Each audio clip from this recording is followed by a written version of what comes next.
O áudio que vocês vão ouvir agora é parte do podcast Xadrez Herbal. Caso vocês queiram ouvir mais sobre esse assunto e outros temas de política internacional, é só ir em xadrezverbal.com. Bem, passemos agora para o match no qual eu e a Silvia daremos aquele tradicional peão pela nossa quebrada latino-americana. Álvaro Uribe será primeiro ex-presidente da Colômbia a ir ao banco dos réus. Pois é, Álvaro Uribe, que foi totalmente vanguarda no que diz respeito a governos populistas de direita recentes na América Latina, se senta no banco dos réus, assim como Donald Trump se sentou e foi condenado nessa semana. Vamos ver aí se o processo contra Álvaro Uribe, ainda um nome muito poderoso na Colômbia, com bastante popularidade ainda, se de fato esse processo terminará com o Álvaro Uribe preso, ou o que é que vai acontecer na Colômbia, né? E ele está sendo denunciado, né, pela Procuradoria-Geral pelos supostos crimes de suborno e fraude processual, né? Isso porque a gente já vinha repercutindo, né, várias edições em relação ao caso dos falsos positivos, né, ali no contexto do combate às guerrilhas.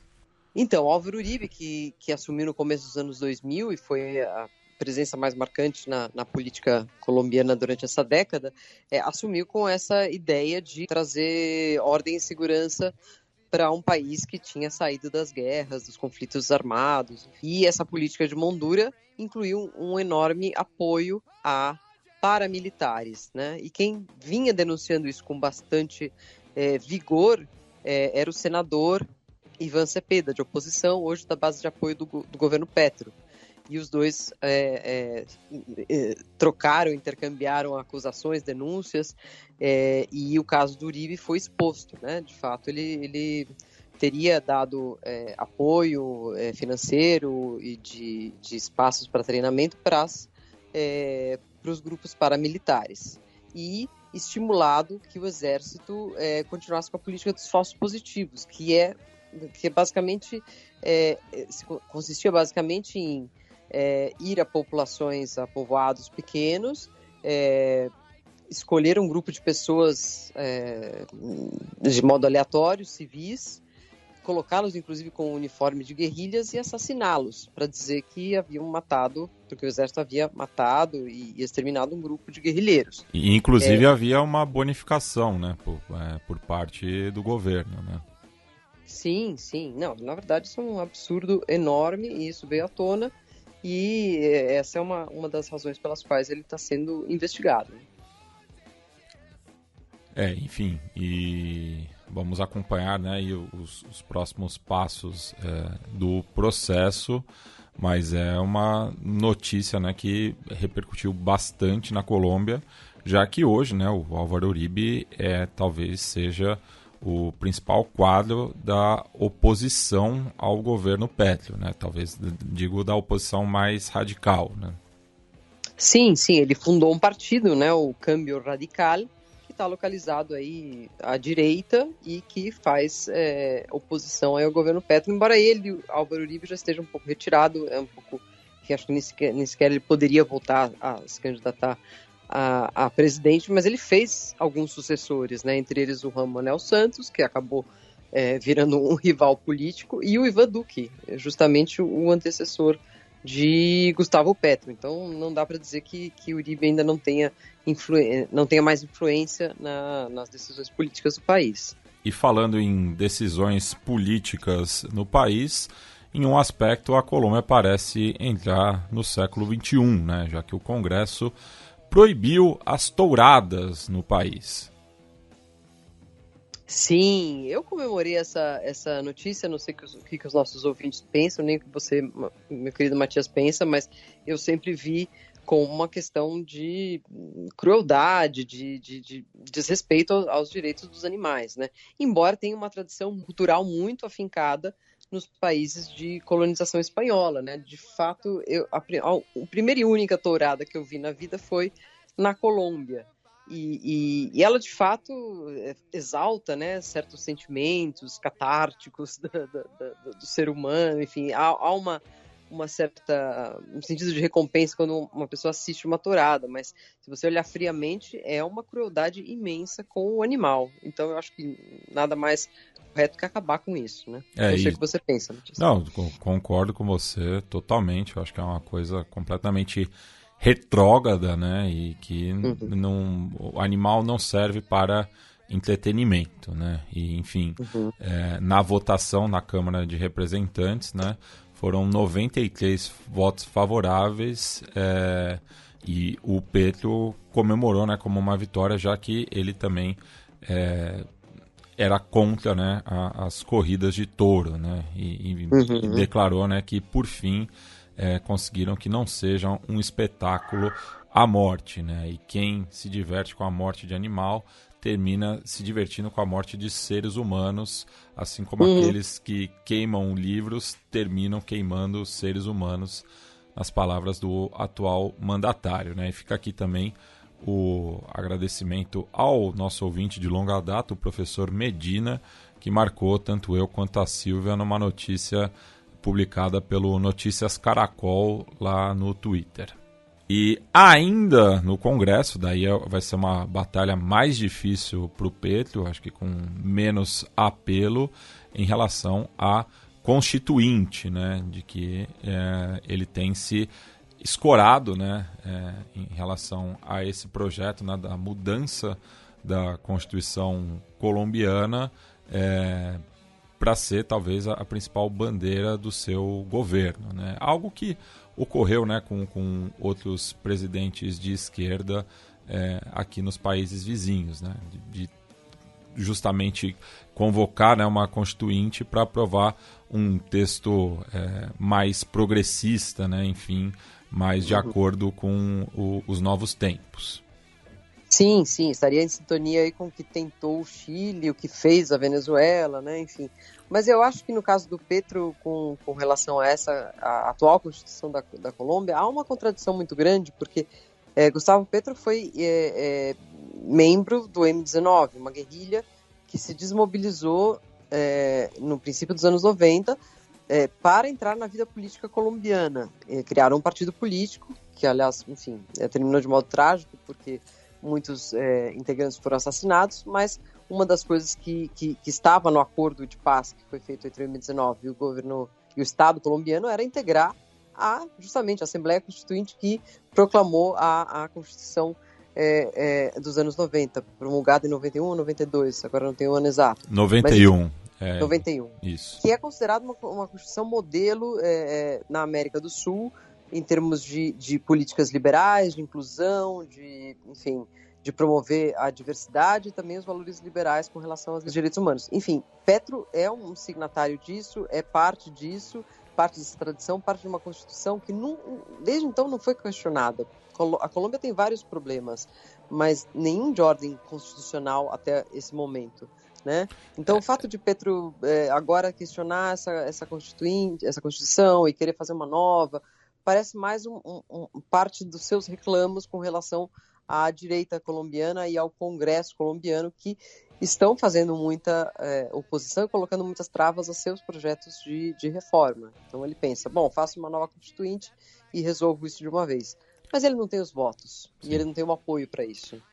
E já falamos, né, em outras oportunidades aqui no programa, né, que tanto a Constituição brasileira quanto a colombiana, o texto é muito bom. A questão é justamente colocá-lo em prática, né? Isso, exatamente. No segundo momento, quando a ideia dele foi sendo questionada, ele mudou de discurso dizendo justamente isso. O que eu gostaria é que ela fosse aplicada. Enfim, parece um pouco um balão de ensaio, sabe? Sim. Uma ideia jogada no ar para ver se pega e se ele toma carona nisso. E quem veio a público justamente rechaçar, né, essa ideia da Constituinte foi o então presidente César Gaviria, né, que governou o país de 1990 a 94 e que hoje é uma das principais lideranças do Partido Liberal, justamente. Bem, Silvia, aí na semana passada você publicou, né, um texto na Folha de São Paulo retomando, né, aquela questão em relação ao Galeão São José, né? Sim, o Galeão San José, que é um navio que afundou na costa do que hoje é a Colômbia, em 1708, e que alimenta desde então um imaginário muito extenso com relação ao que poderia haver nessa embarcação e os sonhos, né, que ele acabou projetando, né, em autores, em artistas, etc. Mas, enfim, o importante dessa história toda nesse momento, o gancho pelo qual a gente está falando dele nesse momento, é que o galeão foi encontrado, isso em 2015, depois de acalorados debates ao longo dessa praticamente última década, se decidiu investigar o que de fato tem ali, o que de fato pode ser trazido à superfície, porque ele está a 600 metros de profundidade. Alguns cientistas acham que alguns objetos que estão ali podem se diluir quando trazidos à tona, mas os relatos históricos que existem dão conta de que da viagem que ele estava fazendo desde a Colômbia até a Espanha era para levar riquezas da América do Sul, riquezas das colônias espanholas na América do Sul, muito, provavelmente bastante ouro, né? Enfim, a gente está próximo a saber o que de fato está nesse galeão. Bem, da Colômbia vamos agora para o Peru, já que nessa sexta-feira, né, a presidente Dina Boluarte completou anos, né, 62, e há 56 dias ela não dá nenhuma declaração à imprensa, desde, né, que ela tinha admitido em uma mensagem à nação que cometeu, né, o delito de enriquecimento ilícito e também completou um ano, né, no qual ela aceitou, né, o primeiro Rolex, né, e por conta disso, né, dessas confissões, né, a Procuradoria do Peru denunciou a presidenta por suspeita de suborno no caso que ficou conhecido como Rolex Gate. Essa daquelas histórias que a gente fica até envergonhado de comentar, né, mas de fato aí a presidente do Peru envolvida nesse caso de corrupção, suborno, privilégios dados a governadores e congressistas, num processo que no fundo, é um processo também de intimidação dela, né? Porque o Congresso peruano é formado hoje por uma maioria de conservadores que precisam do apoio institucional da presidente para seguir com seus cargos, e é um Congresso com vários dos seus representantes acusados de corrupção. Então é meio que assim, os corruptos se abraçam para não afundarem juntos, né? Eu não sei qual vai ser o desenlace disso, espero que institucionalmente o Peru tenha força para se livrar desse tipo de dirigente, né? Enfim, mas que nesse momento é meio uma rua sem saída, né? Pois é, e ainda em relação ao Peru, né, o Ministério de Saúde disse que no ano passado quase 200 mil mulheres foram atendidas, né, por conta de violência de gênero, cifra que representa um aumento de 11% em relação ao ano anterior, né? Então é algo bastante preocupante, né? Já que as mulheres representam, né, cerca de 50% da população, né, um pouco mais disso, proporção muito grande, né, contra a vida das mulheres no país. Sim, são números realmente alarmantes. O Peru é um dos países em que a violência doméstica tem uma cifra mais alta, acho que junto com a Bolívia, né? Enfim, eu acho que é uma mistura da tradição cultural da colônia e também, sei que não é muito politicamente correto dizer, mas é fato que a herança indígena desses dois países, ela é bastante patriarcal, né? Então ela acaba sendo um terreno fértil para permitir a violência de gênero de maneira mais extensa.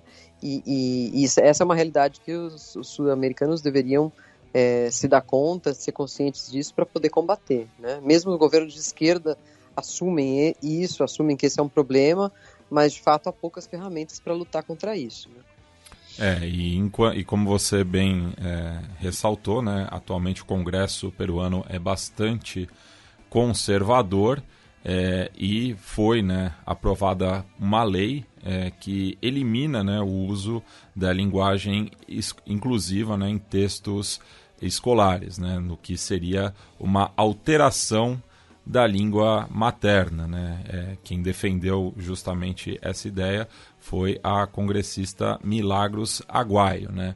E assim, mostra, né, o total descompasso, né, da preocupação dos congressistas com pautas, né, que realmente valorizam, né, a vida das mulheres e com essa agenda conservadora mesmo, né? Tipo, porque enquanto a gente ressalta aqui, né, que muitas mulheres sofrem violência de gênero, estão preocupados, né, com um purismo linguístico, né?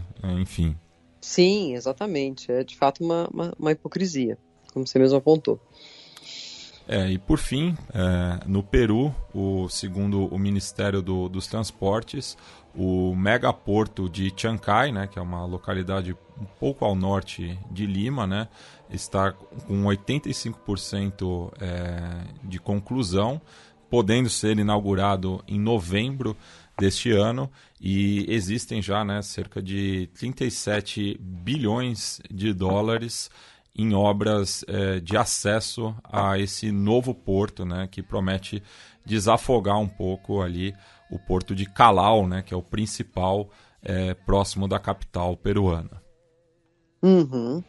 O Peru, como sempre, né, como nas últimas décadas, sempre apostou muito nessas obras de infraestrutura gigantes, né, e em certos momentos não tendo consequências não muito interessantes, como no caso da Odebrecht, né, que financiou várias obras grandes do país, mas é sempre impressionante ver como o Peru, apesar da instabilidade política que a gente sempre aponta, que sempre está muito presente na realidade peruana dos últimos tempos, não impede que o país tenha investimentos de fora e investimentos muito volumosos nesse tipo de obras, né?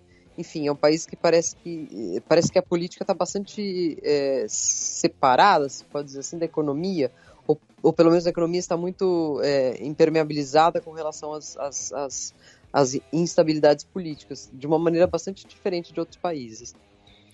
Isso. Bem, do Peru vamos para o Chile agora, ainda na costa do Pacífico, já que tivemos, né, o anúncio da detenção de um bombeiro que teria sido o responsável, né, pelo incêndio que acometeu a região de Valparaíso em fevereiro deste ano, no qual morreram 137 pessoas, né?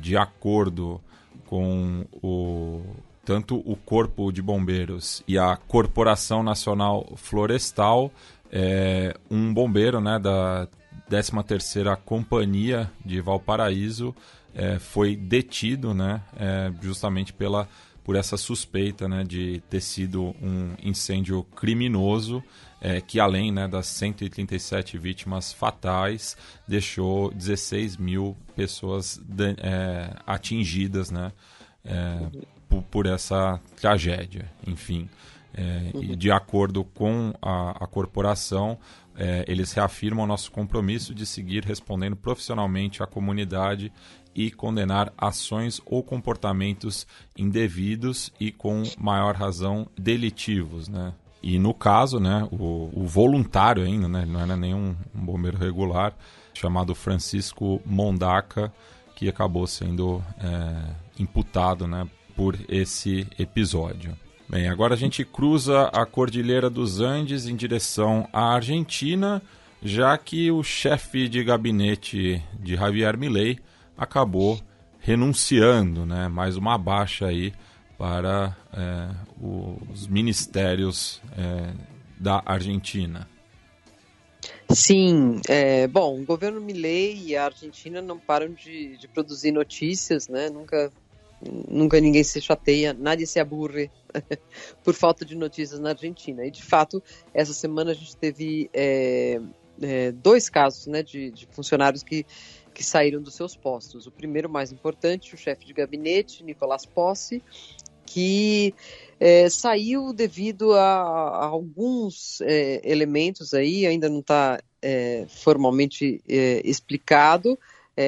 Oficialmente ele renunciou ao seu cargo, mas parece que foi uma pressão do presidente para que ele deixasse o posto depois de ser acusado por seus próprios ministros de que possa estar investigando a eles. Enfim, por conta de tentar ter elementos para acusá-los, se fosse necessário, chantageá-los. Enfim, essa é uma das alegações. Outra alegação é de que posse não estaria rendendo muito no que diz respeito a impulsar a aprovação da lei Bases no Congresso, né? Ele que era responsável por parte da articulação política. Enfim, não se sabe exatamente qual a razão, oficialmente ele apenas renunciou, mas existem essas duas alegações ali, né? E o outro caso, que é o do Pablo de la Torre, um secretário do Ministério de Capital Humano, que esse sim foi demitido pela ministra Sandra Petovello por um suposto envolvimento no caso de alimentos que estariam estocados aqui na Argentina em vez de serem distribuídos às pessoas mais humildes.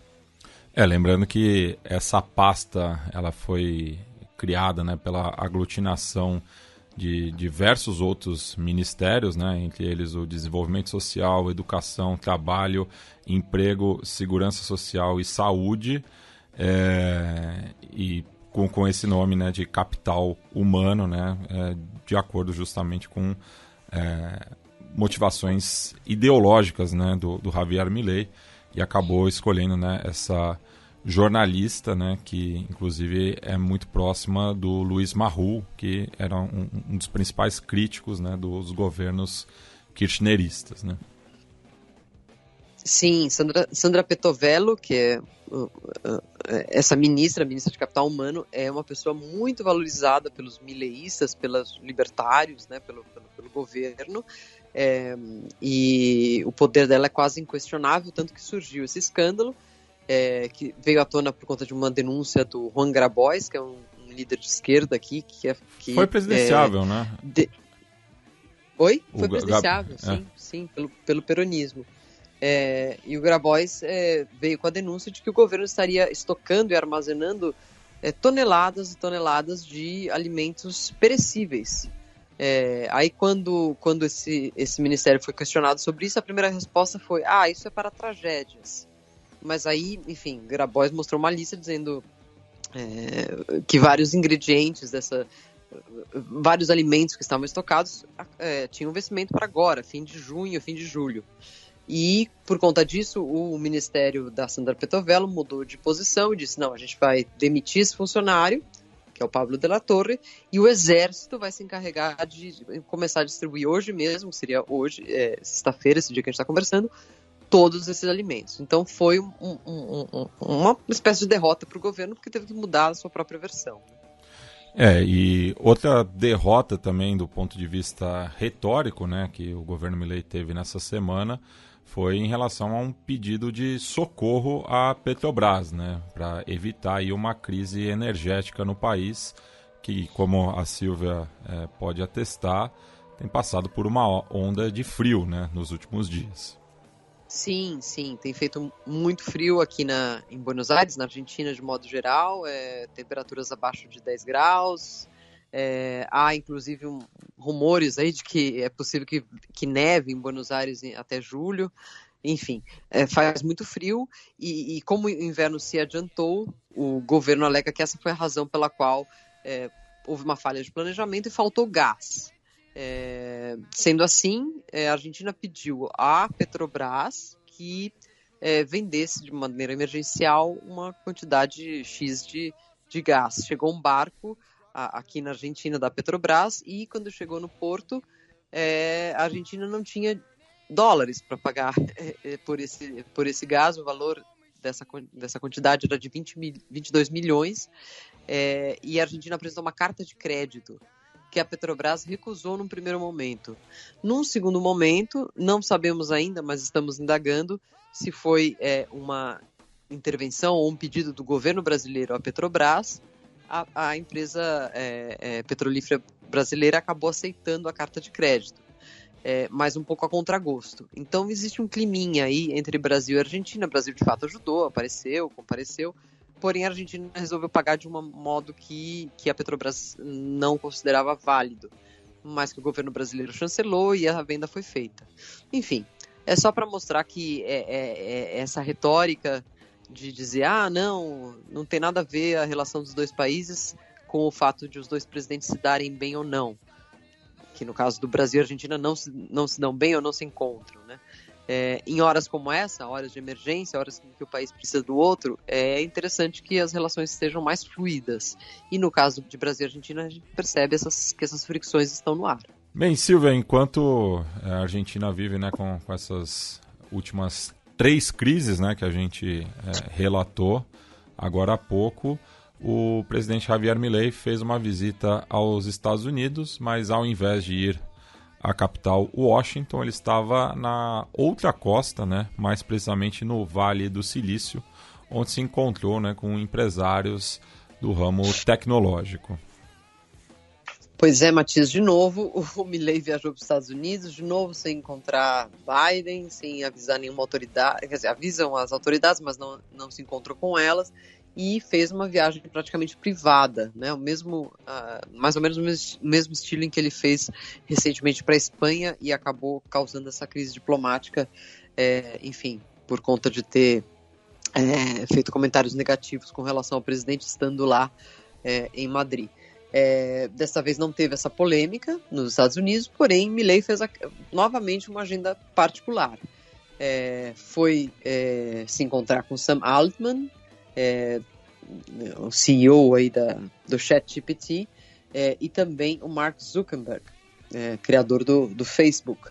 Em outras ocasiões ele havia se encontrado com Elon Musk, e diz Milei que essas visitas são muito importantes para trazer iniciativas de investimentos em tecnologia e inteligência artificial para a Argentina. Porém, em nenhum momento ele voltou com algum contrato ou uma coisa mais concreta, né? E nessa semana em particular isso foi um pouco questionado, porque aqui o que se estava debatendo era essa questão dos alimentos sendo perdidos, enquanto isso ele fazendo mais uma tour para fazer selfies aí com esses CEOs da tecnologia. E na manhã dessa sexta-feira, o seu porta-voz saiu defendendo essa viagem, dizendo, mas nenhum líder de esquerda ou peronista se encontraria com essas figuras. E logo à tarde houve toda uma mobilização na internet para publicar uma foto que de fato é verdadeira e ocorreu, de um encontro do Zuckerberg com a Cristina Kirchner em 2015, numa cúpula das Américas. Então, enfim, o governo Milei ainda muito perdido com relação à política exterior e o que significa diplomacia. Bem, agora a gente cruza o charco, vamos em direção ao Uruguai com 2 breves notícias, né? A primeira é que acionistas da Montecon, né, que é uma empresa de distribuição que opera, né, contenedores no porto de Montevidéu, anunciou, né, que entrará com uma arbitragem de $600 milhões contra o Estado uruguaio no Centro Internacional para Arbitragem de Disputas sobre Investimentos, que é ligado ao Banco Mundial, pois está sendo impedida, né, de transferir e armazenar contenedores, né, no porto de Montevidéu.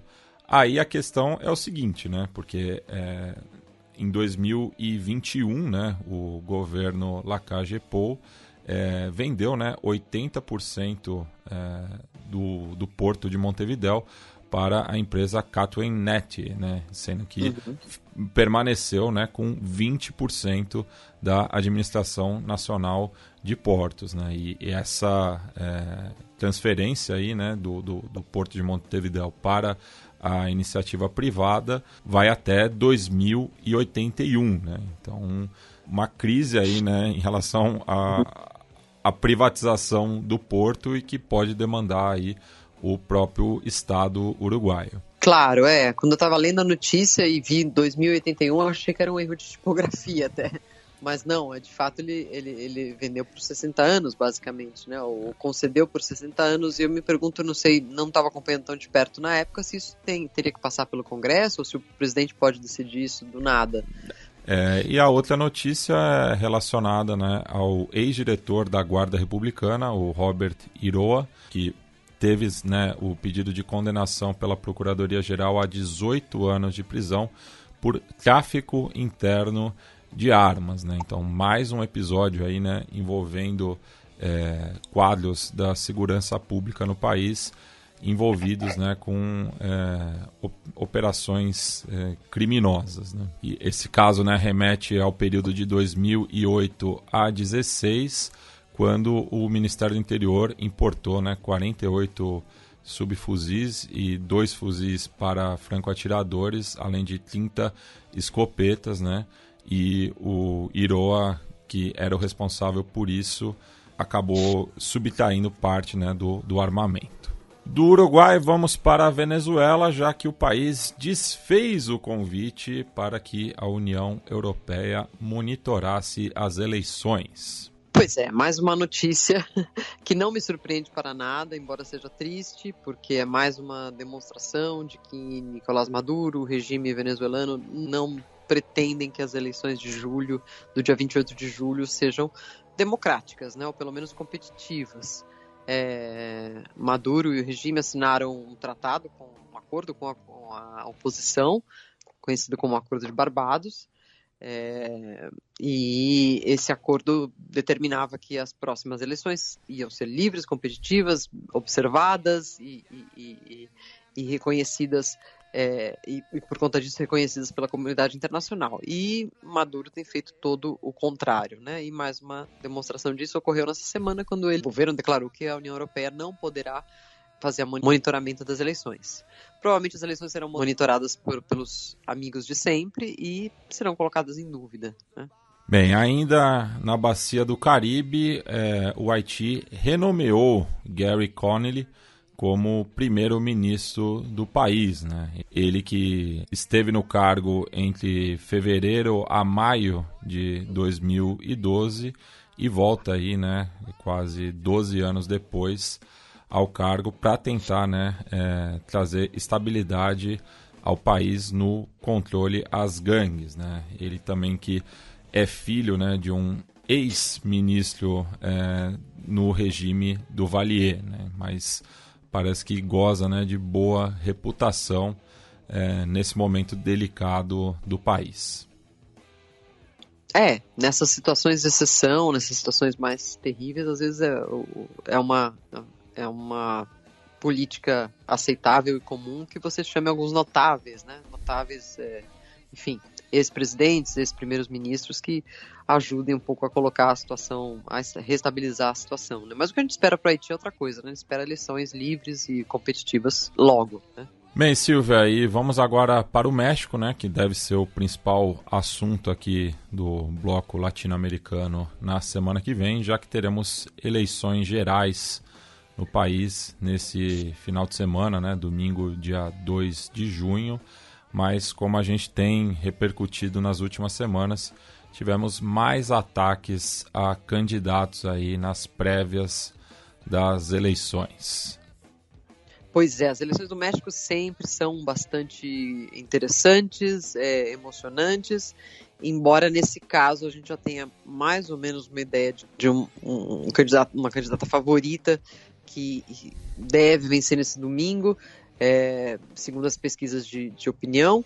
É a candidata do atual governo, a Claudia Sheinbaum, que representa aí o Morena, que é o partido do Andrés Manuel López Obrador, que está com 20 pontos adiante nas pesquisas de intenções de votos com relação à candidata da oposição, Xochitl Gálvez, que é uma candidatura também bastante curiosa e interessante de se observar, porque é uma mulher de raiz indígena, disputando pela direita e representando os principais partidos políticos do México, seja o PRI, de raiz talvez mais esquerdista, com o PAN, que é o partido tradicional, né? Enfim, e com fortes possibilidades de ser derrotado, que mudaria bastante o tabuleiro político do México daqui em diante. Eu acho que vai ser muito interessante acompanhar. O México não tem segundo turno, quem ganhar no domingo levou, e estamos com esse cenário aí, mais uma vez, a cada 6 anos isso acontece, né, que é o tempo do mandato do presidente do México, uma onda de mortes violentas de candidatos. A começar pela segunda-feira passada, quando 5 membros do Movimento Ciudadano foram feridos no estado de Tamaulipas, né? Já na terça-feira, um candidato à prefeitura foi assassinado no estado de Morelos, no centro do país. Tamaulipas está na fronteira com os Estados Unidos. E ontem, né, quinta-feira, dia 30, o Alfredo Cabrera, que concorria, né, à prefeitura de Coyuca de Benítez, no estado de Guerrero, no sul do país, na costa do Pacífico, foi assassinado também, né? Então, aí em menos de 3 dias tivemos 3 ataques, né, a políticos em campanha no país norte-americano, né? E em relação a isso, o atual presidente Andrés Manuel López Obrador